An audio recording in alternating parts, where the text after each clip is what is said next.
Two fronts. One is SCOPE, Society for Creation of Opportunity, which is for enhancing proficiency in English language. And second is Commissionerate of Higher Education, Government of Gujarat. And to tell you the different initiatives and how we have imbibed skill development in higher education and different initiatives.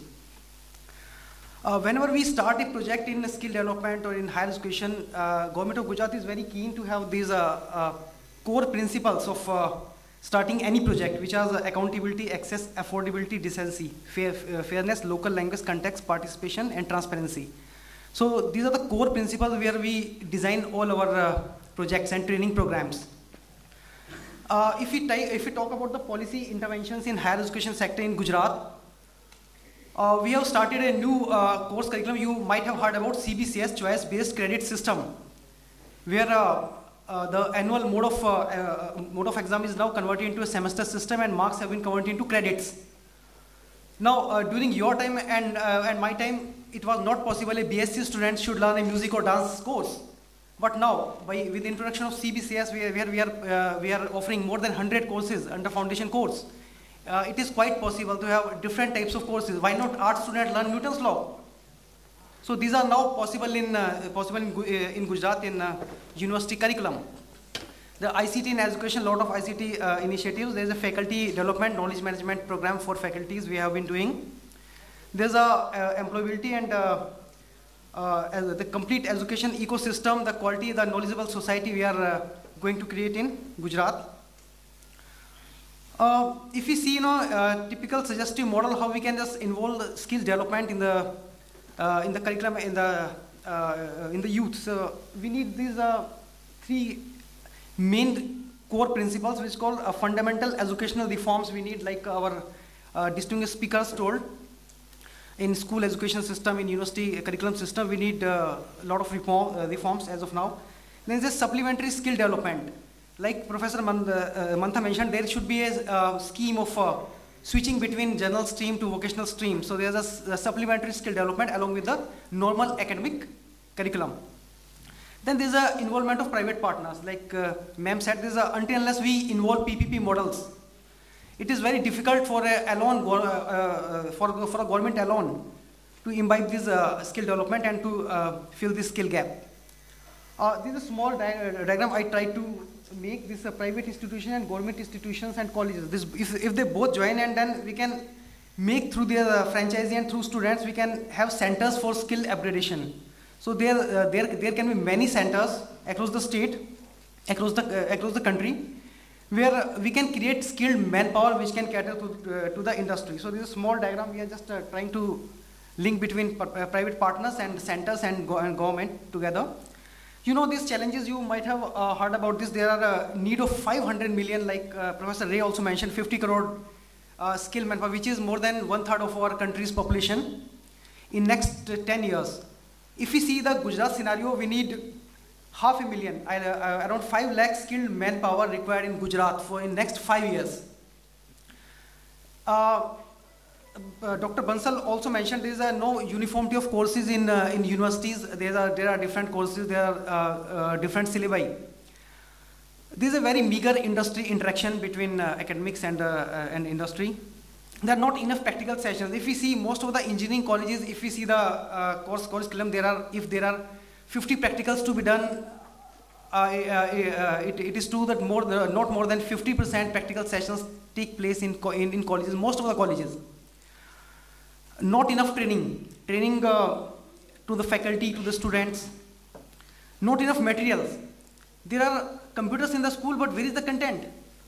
We have provided infrastructure. We have provided schools under different hardware. Hardware is very easy. If I can just invest a few crores of rupees, I can get hardware in every school. But where is the content? Quality content. And then non-relevant courses. The courses in skill development and the training institutions should be as per the geographical and industrial ecosystem in the region. Like generator repairing course in Ahmedabad does not have any value, or leather processing unit in Gujarat does not have the sufficient market. What needs to be done? This is the small 2 slides I have made small. strategy and infrastructure for honing human capital in service sector and manufacturing sector. And it is not about growth, it is about sustaining the growth.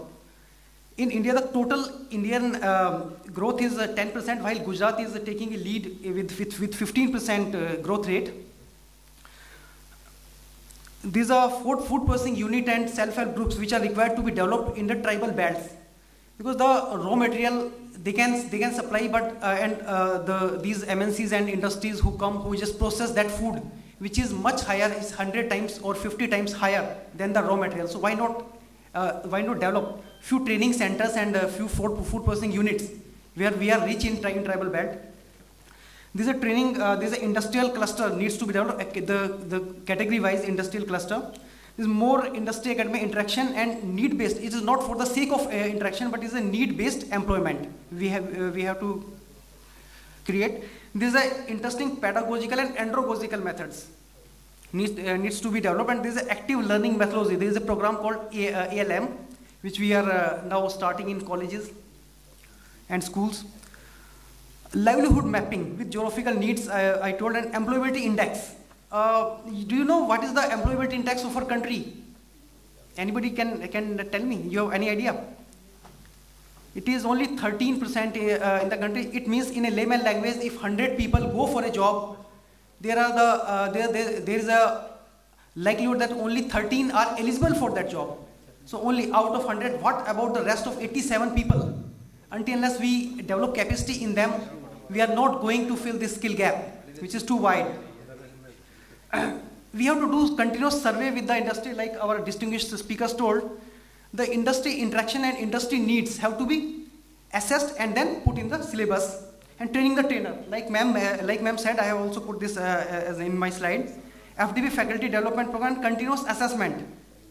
And this is an ICT platform. I do not find any ICT platform which can meet the job seekers and job providers in unorganized sector. There are times job monster and this thing, but they are catering to a very organized sector and in higher education sector, but to a particular niche, which is not going to cater to the organized sector and vocational training students. So they feel lost. Our common students feel lost while they go on these sites, and which is free of cost also. It should be free of cost also.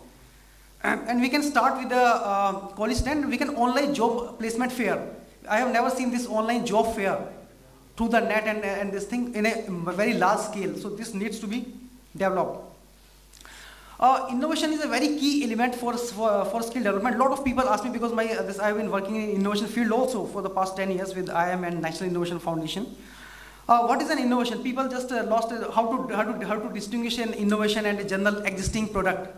So this is a very one simple matrix I have drawn here. You will never forget it once you see it.